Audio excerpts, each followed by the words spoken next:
नमस्ते एन्ड सत श्री अकाल। मेरो च्यानलमा यहाँलाई स्वागत छ। आज म पनिर पकोडा बनाउन गइरहेको छु। आउनुहोस् सुरु गरौँ।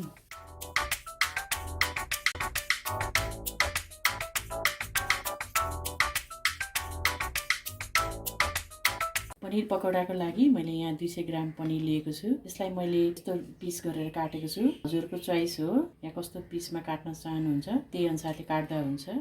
मसला मिलाउनको लागि यसमा मैले आधा चम्मच हल्दी, आधा चम्मच खोर्सानीको धुलो, आधा चम्मच जिरा धनियाँ पाउडर, आधा चम्मच नुन, लसुन अदुवाको पेस्ट आधा चम्मच, थोरै तेल हालेर यसलाई हामीले राम्रोसँग फिट्नुपर्छ। यसमा हामीले आधा चम्मच चाट मसलाको धुलो पनि मिसाउँदा हुन्छ। यो पनि अप्सनमा हो, हजुरलाई मनपर्छ भने राख्नुहोस्, होइन भने पर्दैन। यसमा थोरै पानी एड गरेर हामीले हल्का पेस्ट बनाउनुपर्छ। यो पेस्ट रेडी भइसकेको छ। यसमा हामीले पनिरलाई राम्रोसँग मिलाइदिएर हामीले यसरी बनाउँदाखेरि चाहिँ भित्र पनि मसला पस्छ, नत्र पनिर पकौडा बनाउँदाखेरि बाहिर मात्रै लागेको हुन्छ, नुनहरू भित्र पसेको हुँदैन। यसरी मजाले मिलाएर यसलाई हामीले 5-10 मिनट जति छोड्दियौँ भने यसमा मसला राम्रोसँग पस्छ। त्यतिन्जेलसम्म हामी बेसनको ब्याटर तयार गर्छौँ। बेसनको ब्याटर बनाउनको लागि मैले यहाँ ठुलो चम्चाले 4 चम्चा बेसन लिएको छु। अनि यसमा 2 चम्चा चामलको पिठो, यसले क्रन्ची बनाउँछ। अनि नुन चाहिँ हजुरले स्वादअनुसार हाल्नु होला। मैले यसमा 1 चम्चा नुन हालेको छु, आधा गरेर।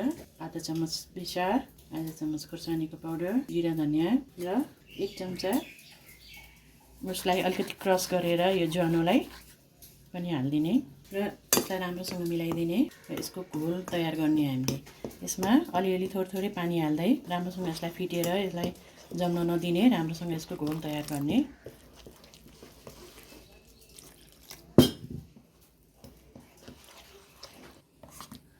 यो हाम्रो अझै बाक्लो भएको छ। यसलाई अझै थोरै पानी एड गरेर ब्याटर अलि पातलो बनाउनुपर्छ।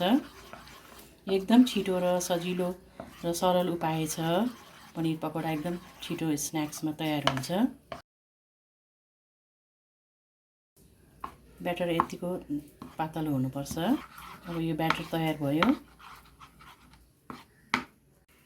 कराई मैले तताउनको लागि बसालिसकेको छ। हाम्रो यो ब्याटर पनि तयार भइसक्यो। यसमै चाहिँ अब मैले यसलाई यो अघि हामीले मसला लगाएर राखेको पनिरलाई चाहिँ यसमा डुबाउने। अनि तेल तातेपछि तेलमा हामीले हाल्दै यसलाई यसरी सबैतिर लगाइदिने अनि अलिअलि गर्दै फ्राई गर्ने।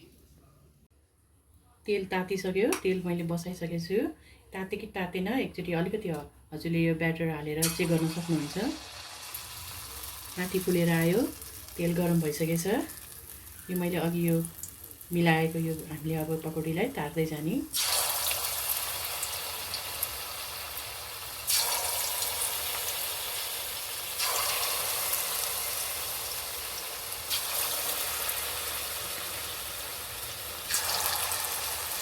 एकदमै क्रन्ची, बाहिर क्रन्ची र भित्र एकदम सफ्ट पकौडी बन्छ। यसलाई अब हामीले गोल्डन ब्राउन हुन्जेलसम्म फ्राई गर्ने। हल्का भएपछि यसलाई हामीले पल्टाइदिँदै अलिक गोल्डन फ्राई हुन्जेलसम्म फ्राई गर्नुपर्छ। यो गोल्डन ब्राउन हुन लाग्यो।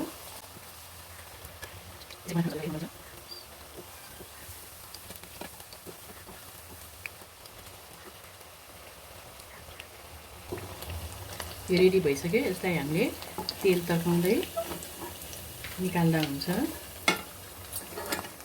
यस्तै गरेर बाँकीकोलाई पनि हामीले सबै मिसाएर यस्तै गरी सबै बनाएर निकाल्ने हो। गरेर बाँकी भएकोलाई पनि हामीले सबै यस्तै गरी बनाउने।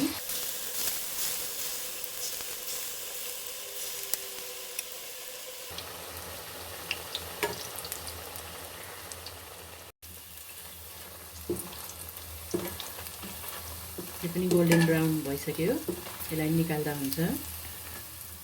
तातो पनिर पकोडा खानालाई रेडी भयो। हेर्नुहोस्, यो बाहिरबाट एकदम क्रन्ची छ र भित्रबाट एकदम सफ्ट छ। एकदमै सजिलो तरिका छ, हजुरहरूले स्न्याक्सको रूपमा खानुहोस्। मेरो भिडियो हेरिदिनु भएकोमा धेरै धेरै धन्यवाद। मेरो च्यानललाई लाइक र सब्सक्राइब गरिदिनु होला। नमस्ते एन्ड सत श्री अकाल।